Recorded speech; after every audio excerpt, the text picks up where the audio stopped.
Professional matchmakers don't always get it right. Take it from these couples who took a shot at love, but were doomed before I do. I've seen the real you. You lack all the qualities I'm looking for in a partner. Mark, Maher, and Lindsey Georgoulis. Initially, Mark and Lindsey's attraction for each other allowed for a good night. But once the cheers were said and the celebration settled, reality began to sink in. Mark thought Lindsey was too obnoxious, while Lindsey felt Mark was incredibly boring, more preoccupied with his phone than her. You are so inconsistent. Rather text everybody else and post on Instagram instead of message your wife back before bed. When Lindsey told Mark she needed more affection, Mark accused Lindsey of being overbearing. This often erupting into arguments, Mark never took Lindsey's feelings seriously and brushed it off as her just being dramatic. Mark often apologized for the sake of peace. Lindsey accused Mark of inconsistency. During the reunion, Mark opened up regarding Lindsey's claims, stating, "I'm not gonna go tit for tat. When I want to give myself some distance to decompress, she says I'm not consistent." Ultimately, their unspoken resentment, combined with their inability to communicate, ruined any chances of reviving their marriage. Jasmina, Outar, and Michael Morency.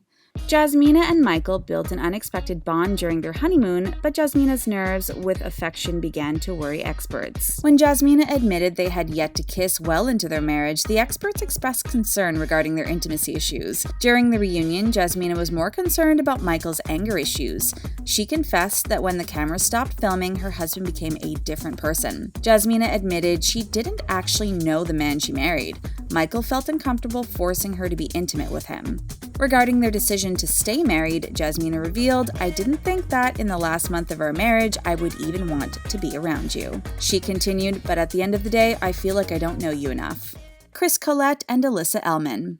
Awkward from the start, Chris and Alyssa's marriage was a mess. Alyssa was a tough nut to crack, while Chris lacked ambition to figure her out. Chris found it impossible to break down Alyssa's walls. I think you went into this expecting the perfect person. No, I don't expect the perfect person. And when you got somebody that wasn't, you said, "I'm done." Claiming Chris was not her physical type, Alyssa found it unbearable to be around Chris at all.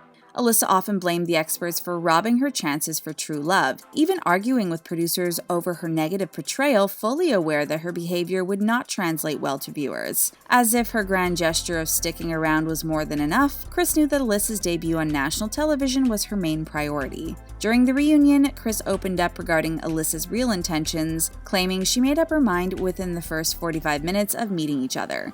Chris claimed Alyssa refused to sit next to him on the plane, confessing each time they took the mics off for the day, Alyssa would always disappear. Taylor and Brandon. Optimistic about her future husband, Taylor unknowingly walked into her marriage, which was credited to be the most uncomfortable marriage of the franchise. On the wedding day, Taylor tried to give her husband Brandon the benefit of the doubt. Complaining about almost everything, Brandon was fighting over how appalling the spaghetti and meatballs were as he continued to argue about the catering. Taylor tried to be positive and not assume the worst of her new husband. During the honeymoon, Taylor began to see Brandon was a spoiled diva, throwing fits over everything. But Taylor was really thrown off when Brandon refused to be filmed, calling off the marriage before it began. Eventually, they got an annulment, claiming their marriage wasn't even valid, avoiding the legalities of divorce altogether. Tamara and Brent. Marrying the villain of the season, Brent found it impossible to meet Tamara's expectations. Enraged over her mistreatment of Brent, the viewers felt he was the whole package: bank flow, successful job, money, looks. Once they moved in and out of their shared apartment to avoid seeing each other altogether, by the time their final vows rolled around, they decided to move their separate ways. So on that note, good luck. Good riddance. Derek Schwartz and Heather Seidel. Heather and Derek's marriage was a whirlwind train wreck, resulting in a divorce 10 days overdue. Heather knew that her perfect husband wasn't Derek, solely due to his smoking habit, which turned out to be her one and only deal breaker. Smoking. That's a huge concern. Every day, Derek, and I'm concerned, really concerned. Yet, what makes this problematic was Heather pretending as if it was no issue, promising Derek she was totally okay with it.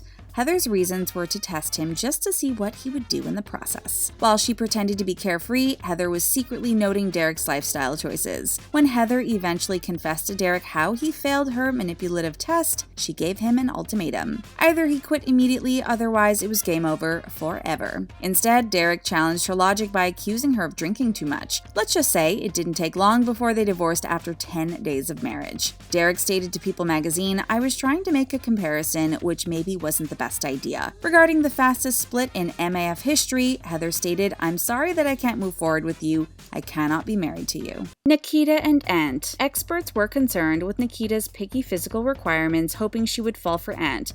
Unfortunately, Nikita's instantly distracted by Ant's eyebrows and pale skin, confessing to Ant he needed a wax and spray tan pronto. Overwhelming for most, Nikita was infamously boisterous, and Ant was irritated with her immediately. Nikita got into altercations with almost everyone, including the crew. Eventually, she was kicked off the show. Regarding Nikita's problematic behavior, the production stated, "During filming, a situation escalated off-camera and Nikita displayed a level of aggression that was unacceptable."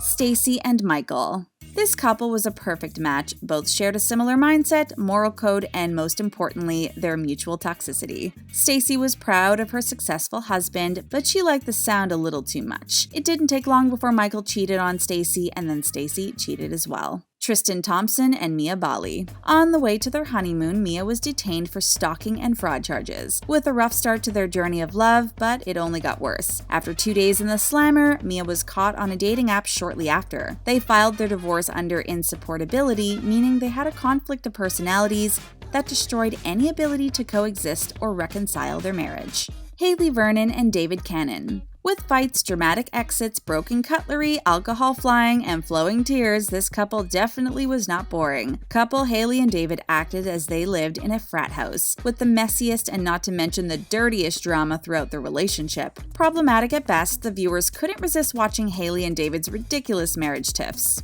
It was all fun and games until David found out Hayley cheated, so he used Hayley's toothbrush to clean the toilet as revenge. Hopefully the revenge was sweet enough because they divorced shortly after.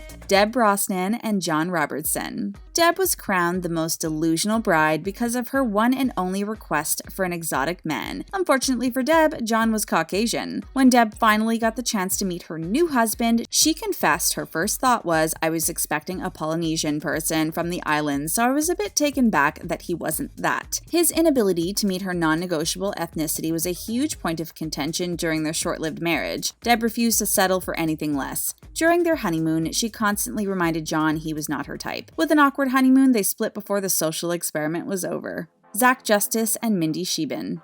Buckle up because this marriage was a bumpy ride. Didn't take long before Zach confessed to Mindy he was not attracted to her. After this realization, Mindy switched like a light. According to Zach, Mindy was nasty the entire honeymoon. Turns out he was attracted to someone, and that was Mindy's best friend, Lindsey. After receiving advice on how to scope his new wife, Lindsey and Zach secretly began an emotional affair.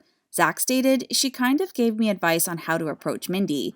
They split before decision day, and Zach continued to blame Mindy's negative attitude for the demise of their marriage. Viewers strongly believe Zach was in it for the publicity, and the backlash resulted in his current title as one of the most notorious villains of the franchise. Matthew, Gwynne, and Amber Bowles. The experts were sure that Matthew and Amber would bring the best in each other. Starting off with a bang, Matt and Amber had a great honeymoon together. Yet once the newlyweds stepped foot into the real world, the issues began instantly. Matthew was a proud party guy who loved to live it up, just not with his wife Amber, leaving her to cry from loneliness every night. Amber's abandonment issues left her feeling inadequate and worthless. Amber accused Matthew of cheating with her best friend. Viewers speculated that Matt was cheating the entire relationship. Mel and Dino. Experts believe these opposites would attract. Unfortunately, Dino and Mel's obvious incompatibility became comical to everyone, especially them. Dino was a yoga enthusiast, while party girl Mel was a talent agent. With hopes that they would balance each other out, Mel didn't make the best first impression and slept in and arrived 2 hours late on their wedding day. Despite this hiccup, the newlyweds made it to celebrate their 1-month anniversary. After they chose to continue their marriage and settled into the real world together, it didn't take long before Dino and Mel had their last blowout fight before calling it quits. When Dino heard Mel talking smack about him to her sister on the phone, Dino lost it.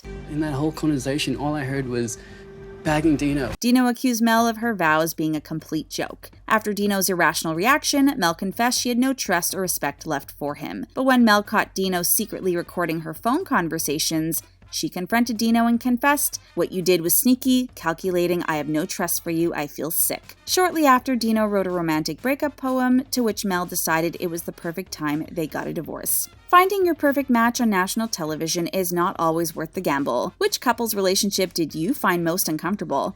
Was there anyone we missed? Let us know, comment down below, and subscribe to The Things Reality. And hit the bell to keep up with all your favorite reality shows.